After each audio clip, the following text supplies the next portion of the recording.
Hi guys, this is Bob, Baby D. Today we're going to talk about the most consequential relationship for India's national interest using the map to start with. Cheers.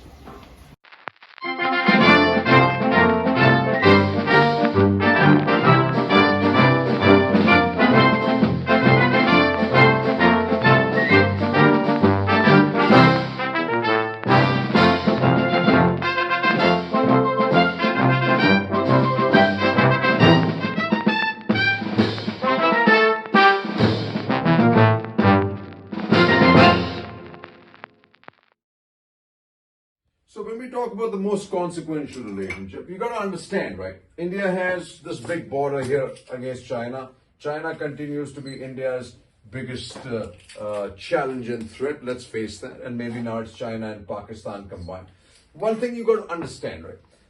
India needs to defend its land borders with all it's got. And here you got to understand the most consequential relationship with the United States is helping with its equipment.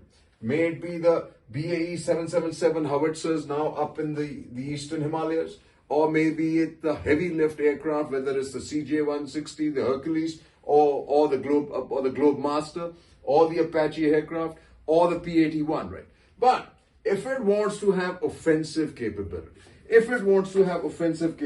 what is important for India is the Indian Ocean and the development of the Navy, which is this part.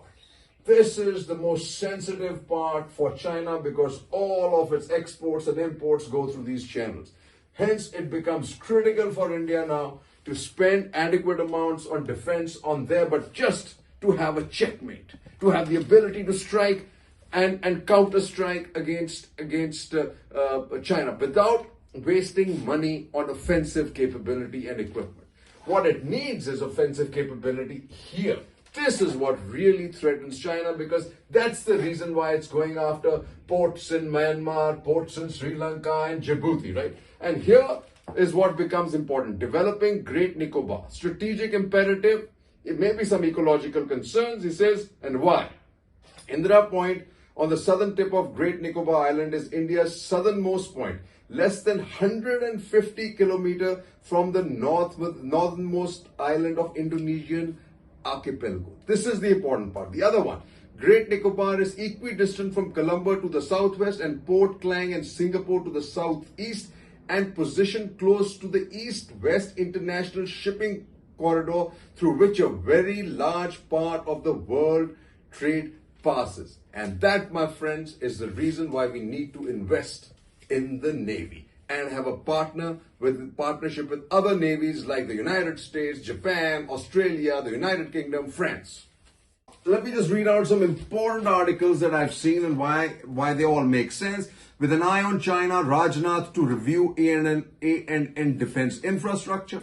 Then he says, new China foreign minister on India, both sides willing to ease situation. That's as big as nonsense as you can get. Manoj Joshi writes, US-China ties are at an inflection point, they sure are, but both know that the age of accommodation is over and the name of the game is competition, intense and fierce, which will play out in the realm of technology, economy, military and geopolitics.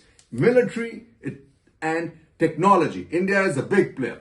With 2022, US defense strategy means for India. This is why that plays into this, right? The previous article.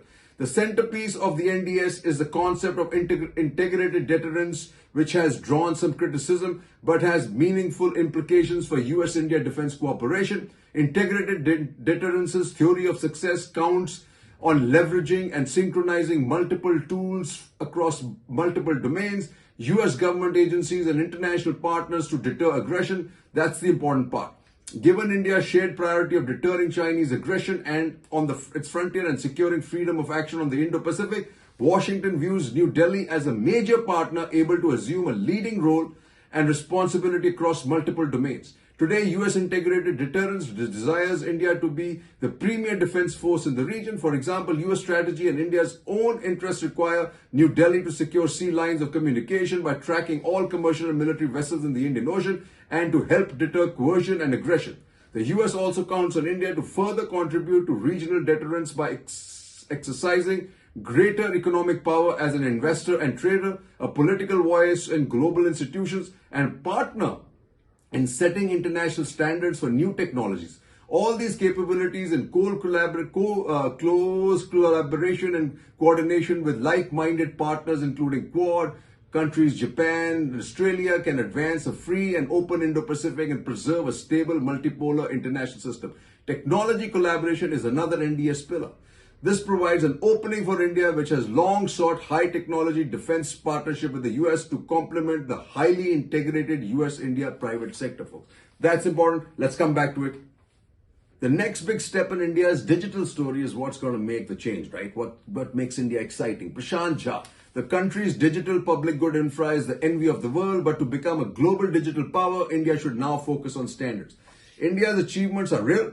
Talking about them is good, but the diplomatic challenge is both avoiding coming across as a relentlessly self-promotional country, which is what's happening, and recognizing the concern of others.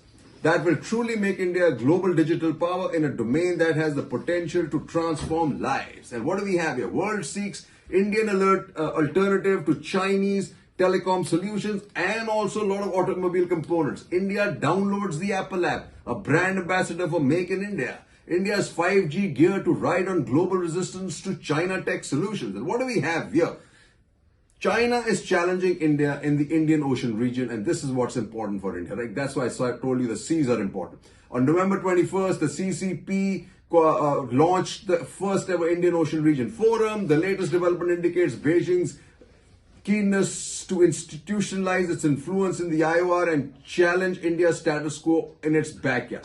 China's ambitions in the Indian Ocean have been motivated by three factors. Primarily, as the New World Order unveils around the Indo-Pacific, Beijing aims to challenge other major powers such as India and establish its hegemony. Second, Beijing needs the Indian Ocean to ensure its energy, security, and continuous fueling its growth, which defines its foreign policy and international leverage. Third, establishing new and alternative institutions with the IOR countries helps China display its presence and influence from the China Sea to the Indian Ocean, reflecting its status as a significant power.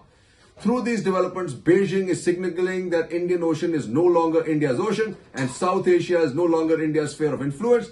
This has been a long-standing policy. More significant, perhaps, is India's central role in the region and for regional actors. In theory, New Delhi can be marginalized, but in practice, the success of any future institution's architecture would have to consider to what extent IOR countries would be able to ignore India's strategic interests and concerns. Hallelujah.